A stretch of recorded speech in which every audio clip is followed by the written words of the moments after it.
مریم نواز شریف آپ کے 10,000 سرکاری سکولز کو اپ گریڈ کر کے آئیے. 300 Nawaz Sharif schools of eminence. جاوالا میں میٹرو، فیصل آباد میں میٹرو بن رہی ہے، اسٹوڈنٹس کے لیے فری ہے، خواتین کے لیے فری ہے. 1 لاکھ لیپ ٹاپس ہم آپ کو دے رہے ہیں. 50,000 مزید ہونہار اسکالرشپس، کمپیوٹر لیبس ہم بنا رہے ہیں. 12 لاکھ بچوں کو روز دودھ کا 1 ڈبہ اور بسکٹس ملتے ہیں.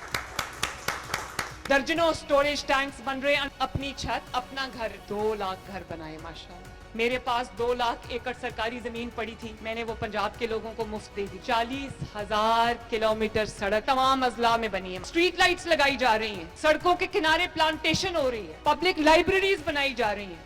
2 لاکھ ورکر آپ کی گلیوں کی صفائی کر رہے ہیں. 20 دل کے اسپتال بن رہے ہیں. پاکستان کا پہلا سرکاری کینسر ہاسپٹل لاہور میں بن رہا ہے. 1000 کلینکس آن ویلز. دروازہ کھٹکا کے 2 مہینے کی میڈیسنز کا سٹاک ان کے گھر پہ ڈیلیور کیا جا رہا ہے. ایئر ایمبولینس کی سہولت موجود ہے. جانوروں کے لیے بھی موبائل ایمبولینسز ہیں. پنجاب کے عوام کی جان اسموگ سے چھوٹ گئی ہے. 30,000 ٹریکٹر کسانوں کو دیا گیا ان 2 سالوں کے اندر. رحمت کارڈ ایشو کیا ہے. پنجاب میں رہنے والے کسی بھی شخص کو اگر فوری راشن کی ضرورت ہے، فوری ویل چیئر کی ضرورت ہے، آپ مریم کو بتائیں، ہیلپ لائن میں کال کریں. 48 آورز کے اندر اندر آپ کو ہیلپ آپ کے دروازے پہ آئے گی. اللہ تعالیٰ مجھے توفیق دے پنجاب کے عوام کی خدمت کر سکوں اور آپ کو اپنی حقیقی ماں اور مریم نواز شریف میں کبھی فرق محسوس نہ ہو. ناظرین، کہتے ہیں کہ ہر کہانی کے 2 راوی ہوتے ہیں، ایک وہ جو اسے سناتا ہے اور دوسرا وہ جو اس پر یقین کرتا ہے. سیاست بھی کچھ ایسی ہی کہانیوں سے مزین ایک کتاب ہے. حکمران اس کتاب میں اپنی کارکردگی کے باب خود لکھتے ہیں، منصوبوں کے عنوان بھی خود رکھتے ہیں، کامیابیوں کے صفحات بھی خود پلٹتے ہیں، لیکن آخری صفحے پر فیصلہ ہمیشہ ووٹر لکھتا ہے. آج پنجاب کی وزیر اعلیٰ مریم نواز نے اپنی حکومت کی تقریباً 2.5 سال کی کارکردگی قوم کے سامنے رکھی. منصوبوں کی ایک طویل فہرست پیش کی، کامیابیوں کا ذکر کیا، نئے اعلانات کیے، لیکن ان سب کے بعد ایک سوال پہلے سے زیادہ اہم ہو گیا ہے. کیا یہ ساری کارکردگی مسلم لیگ نون کے ووٹ بینک میں بھی نظر آتی ہے یا یہ صرف ایک سرکاری پریزنٹیشن تھی؟ یہ سوال اس لیے بھی عام ہے کیونکہ پنجاب کی موجودہ حکومت کی بنیاد ایک ایسے انتخاب کے بعد رکھی گئی جس کی گونج آج بھی ملکی سیاست میں سنائی دیتی ہے. 8 فروری 2024 کے انتخابات، فارم 45 اور فارم 47 کی بحث، تحریک انصاف کا بلے کے بغیر انتخابی میدان میں اترنا اور ان انتخابی نتائج پر اٹھنے والے اعتراضات، یہ سب عوامل آج بھی سیاسی بیانیے کا حصہ ہیں. ایسے ماحول میں جب پنجاب کو بظاہر میرے شعر کے لیے سب سے سازگار میدان سمجھا جا رہا تھا، لیکن اس کے باوجود میرا شعر بمشکل ہی سادہ اکثریت حاصل کر سکا. اب تقریباً 2.5 برس بعد اصل سوال یہ نہیں کہ کتنے منصوبوں کا افتتاح ہوا، کتنے منصوبے پایا تکمیل تک پہنچے، کتنے نئے منصوبوں کا اعلان ہوا، بلکہ اصل سوال یہ ہے کہ کیا میرے شعر کی حکومت کے ترقیاتی منصوبوں نے ووٹر کی سیاسی رائے بھی بدل دی ہے، یا پنجاب کا ووٹر آج بھی اسی سوال کے جواب کی تلاش میں ہے جس نے 2024 کے انتخابات کے فوراً بعد جنم لیا تھا. کیونکہ سیاست میں صرف سڑکیں، پل اور عمارتیں ووٹ نہیں دلاتی، اعتماد بھی ووٹ دلاتا ہے. اگر آج حکومت اپنی کارکردگی پر مطمئن ہے تو کیا وہ ووٹر بھی مطمئن ہے جس نے گزشتہ انتخابات میں مسلم لیگ نون سے فاصلہ اختیار کیا تھا؟ کیا تحریک انصاف کے حامی ووٹر کی رائے میں کوئی تبدیلی آئی ہے؟ کیا پنجاب ایک بار پھر مکمل طور پر میرے شعر کا سیاسی قلعہ بن چکا ہے، یا ابھی بھی اس قلعے کی دیواروں میں وہ دراڑیں موجود ہیں جو گزشتہ انتخابات میں دکھائی دی تھی؟ ناظرین، سیاست کی اس کہانی کا دوسرا رخ بڑا تاریک ہے، جہاں میرے شعر کی حکومت کے ناقدین ان منصوبوں کے پیچھے چھپی تلخ حقیقتوں کا پردہ چاک کرتے ہیں. وزیر اعلیٰ مریم نواز بڑے شوق سے فیتے تو کاٹتی ہیں، مگر ان منصوبوں کی نگرانی کا کوئی مؤثر نظام موجود نہیں. ایک طرف سترہ پنجاب کا ڈھول پیٹ کر داد سمیٹی جاتی ہے تو دوسری طرف فیصل آباد کی محض 2 تحصیلوں سے 1 ارب روپے کی کرپشن کی خبر سامنے آ جاتی ہے. میرے شعر کی حکومت کسان کارڈ کا کریڈٹ تو لیتی ہے، مگر حقیقت یہ ہے کہ پنجاب کا کسان خسارے کی فصل اٹھانے پر مجبور ہے.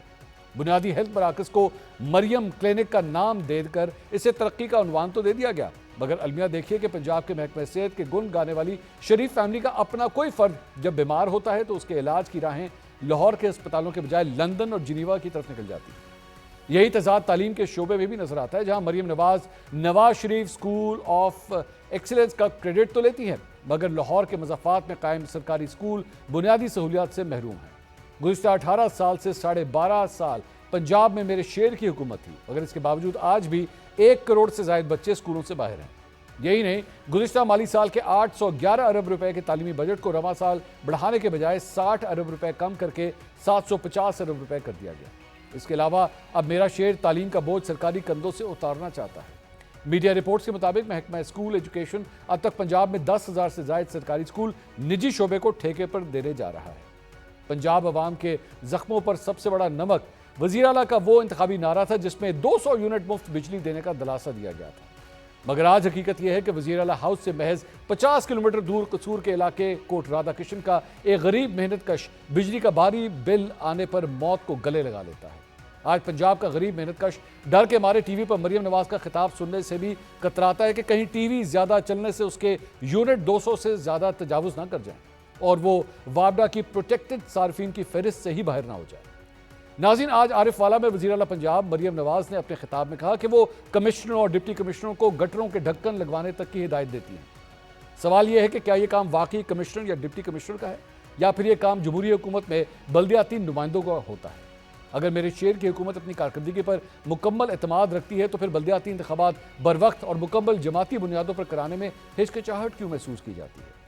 ناظرین، اس تمام تر صورتحال میں آج جب ہم نے یہ جاننے کی بھی کوشش کی کہ کیا عوامی وزیر اعلیٰ عارف والا کے دورے کے لیے 11 ارب روپے کے اسی شاہانہ گلف سٹریم جہاز پر گئی تھی جس پر معلوم ہوا کہ اس جہاز کا ٹریکٹر ہی عوام کے لیے بند کر دیا گیا۔ ناظرین، شفافیت بھی اچھی حکمرانی کا بنیادی تقاضا ہے۔ عوام صرف منصوبوں کی تعداد نہیں دیکھتے بلکہ یہ بھی جاننا چاہتے ہیں کہ فیصلے کیسے ہو رہے ہیں، وسائل کہاں خرچ ہو رہے ہیں اور حکومتی معاملات کس حد تک عوام کی نظروں کے سامنے ہیں۔ ایک عوامی حکومت سے عوام کی توقع صرف ترقی نہیں، جواب دہی بھی ہوتی ہے۔ اصل سوال یہ ہے کہ کیا میرے شیر کی حکومت کے منصوبے صرف فائلوں، تقریروں اور افتتاحی تختیوں تک محدود رہے ہیں یا واقعی عام آدمی کی زندگی میں تبدیلی لائی گئی ہے؟ یا بجلی کے بل سے پریشان گھرانے، بہتر تعلیم کے منتظر طالب علم، اپنے مسائل سے دوچار کسان اور علاج کے لیے سرکاری اسپتالوں کا رخ کرنے والے مریض بھی اس تبدیلی کو محسوس کر رہے ہیں؟ کیا حکومتی کارکردگی کا یہ بیانیہ عوام کے اعتماد میں بدل چکا ہے یا ابھی میرے شیر کی حکومت کو یہ ثابت کرنا باقی ہے؟ اسی پہ مزید بات کریں گے۔ اپنے پینلسٹ کے انٹروڈکشن کراؤں گا۔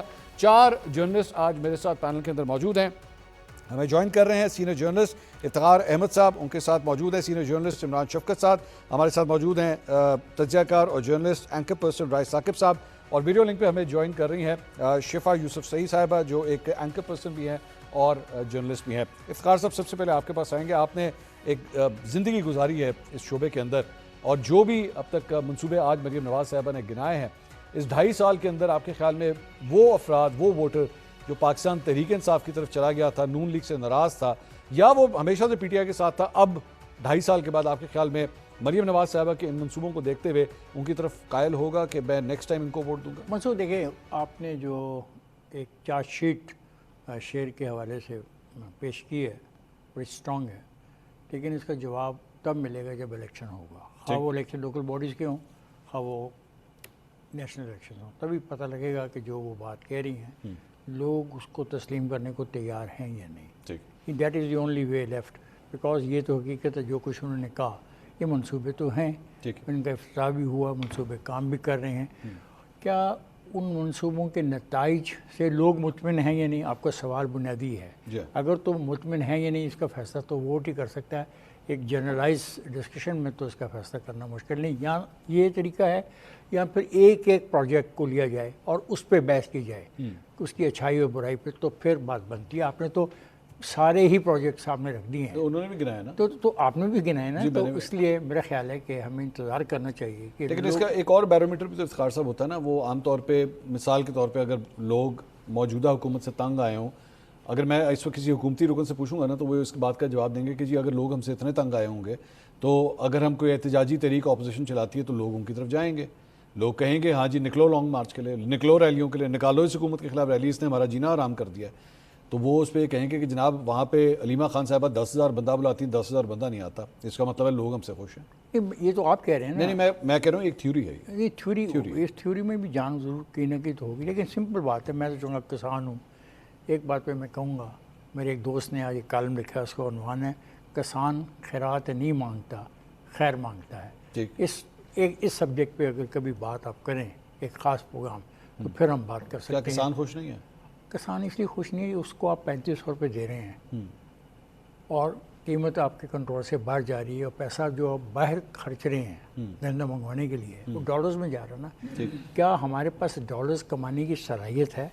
اگر ہمارے پاس ڈالرز کمانے کی صلاحیت نہیں ہے تو جو ڈالرز ہے وہ بھی ہم باہر بھیج رہے ہیں. تو یہ ایک سوال بڑا امپورٹنٹ ہے اور یہ ہم سے اس لیے ریلیٹ کرتا ہے کہ ہم 6 مہینے میں نتائج دیتے ہیں. یاد رکھیے گا کسان 6 مہینے میں نتیجہ دیتے ہیں. اگر آپ میرے پہ سرمایہ کاری کریں میرے شعبے میں تو 6 مہینے کے بعد پتہ لگ جاتا ہے کہ آپ کو فائدہ ہو رہا ہے یا نقصان ہو رہا ہے. جو بڑے پروجیکٹس ہوتے ہیں صنعتی وہ کم از کم 3 سال کے بعد ان کے بارے میں پتہ لگتا ہے کہ ان کے کیا فائدہ ہوا یا نقصان ہوا. اور یہ کہنا کہ جو کسان کا شعبہ ہے اس میں جاب نہیں ہے, بہت بھاری جو جابز ہیں وہ کسان کے شعبے سے متعلق ہیں. ٹھیک ہے, تو اس میں ہمیں ریکویسٹ ہماری ہے کہ اس پہ غور کیا جائے. اس پہ جو سبسڈی ہے وہ براہ راست ہمیں دی جائے.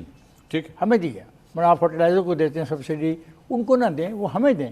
اور ہماری جو ان پٹ ہے اس کی قیمت کا تعین اس وقت کریں جب ہم کاشت کر رہے ہوں, تب تاکہ مجھے پتہ ہو کہ مجھے کتنے پیسے ملیں گے. جا دیجیے گا. شفا یوسف زئی صاحبہ, آپ نے مریم نواز صاحبہ کے یہ سارے ایک پوری بہت میرے خیال میں تو شاید پہلی دفعہ انہوں نے اتنی لمبی لسٹ جو ہے وہ اپنے کاموں کی انہوں نے گنائی ہے کہ دیکھیے میں نے 2.5 سال میں کتنا کام کیا ہے اور یہ آج تک پہلے کبھی نہیں ہوا جو میں کر کے دکھا رہی ہوں. آپ کس طرح انالائز کرتی ہیں ان کی اب تک کی اس پرفارمنس کو؟ جی السلام علیکم, بہت شکریہ منصور صاحب اور دیگر پینلسٹ کو بھی میرا بہت بہت سلام.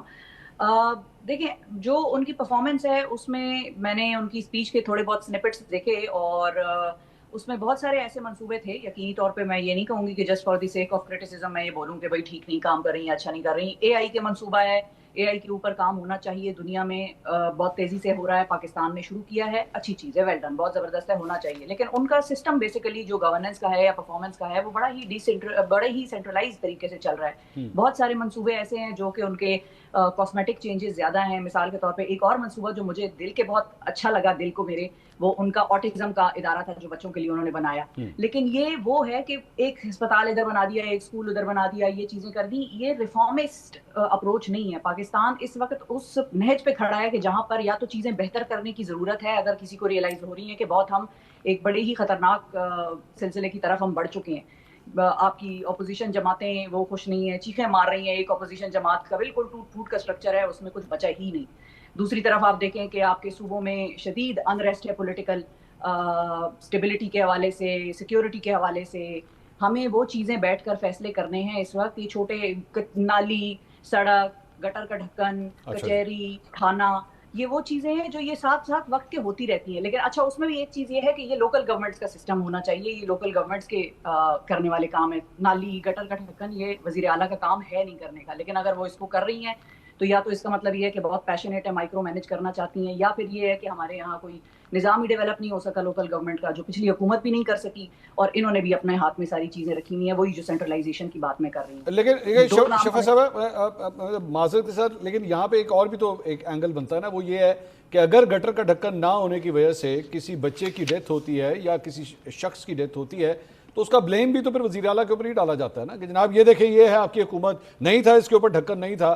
مریم نواز کی تصویر کے ساتھ پھر اس کو کرٹیسائز بھی کیا جاتا ہے نا. تو ظاہری بات ہے وہ اگر اس کا سولوشن جب نکالتی ہیں پھر وہ کہیں کہ جناب پھر کہیں مجھے کرنے دیں, پھر اگر آپ نے مجھے میرے پہ کرٹیسزم کرنا ہے پھر مجھے بھی یہ کام کرنے دیں. پھر وہ تنقید ہی ان پر اس لیے ہوتی ہے کیونکہ کوئی اور بندہ تنقید کے لیے موجود نہیں ہے. اگر لوکل گورنمنٹ کا نظام ہو, کاؤنسلر ہو, میئرز ہوں, یہ سارے لوگ ہوں, تو پھر تنقید اس پہ ہوگی. پھر میئر کے پیچھے لوگ پڑ جائیں گے, پھر مریم نواز صاحبہ کو کوئی نہیں پوچھے گا کہ بھائی آپ نے گٹر کا ڈھکن نہیں لگایا. لیکن اب چونکہ وہ ہر چیز کا ذمہ داری خود قبول کر رہی ہیں تو پھر کریٹیسزم بھی انہی کی طرف ڈائریکٹڈ ہوگا.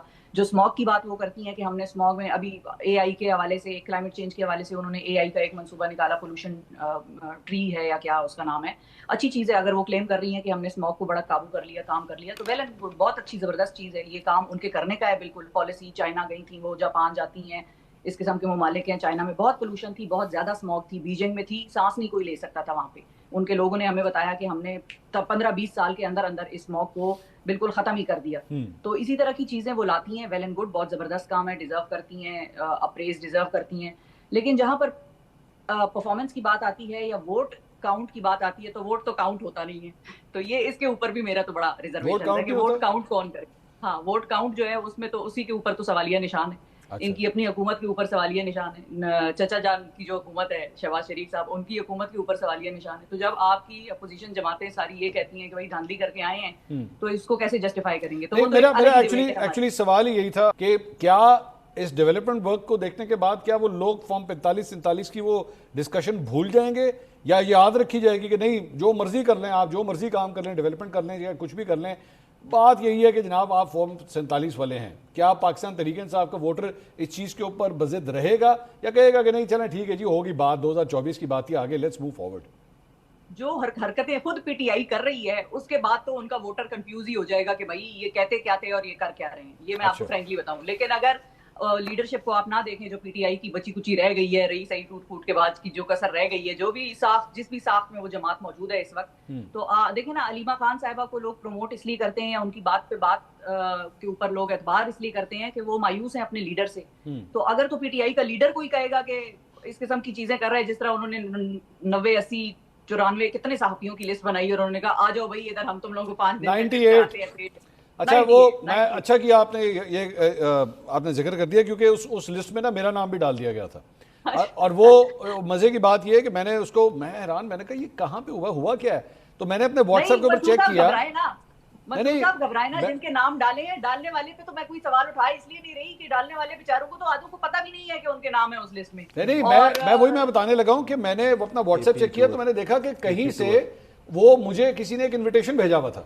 اچھا میں تو آپ کسی کو انویٹیشن بھیج دیں کہ بھائی جان تاڑا نا اسی بات ہے آپ آ گئے لسٹ کے اندر آ گئے، چاہے اگلے نے آپ کو ہاں کہ میں نے جواب تک نہیں دیا وہ اس شخص کو. اب میں یہ کے پی گورنمنٹ کا ہی جو فارسٹ ڈپارٹمنٹ ہے ان کی جانب سے آیا ہے، میں نے جواب تک نہیں دیا لیکن وہ ڈال دیا کہ جناب منصور علی خان کو بھی جو ہے وہ بلا لیں گے. میں تو نہیں آ رہا. مجھے تو اعتراض یہ ہے کہ انہوں نے ڈاکٹر نبیہہ کا نام نہیں ڈالا، پورے پاکستان کا نام انہوں نے اس میں شامل کیا لیکن لسٹ میں ڈاکٹر نبیہہ کا نام نہیں ہے. میرا پی ٹی آئی کے اوپر اسی بات پہ اعتراض ہے.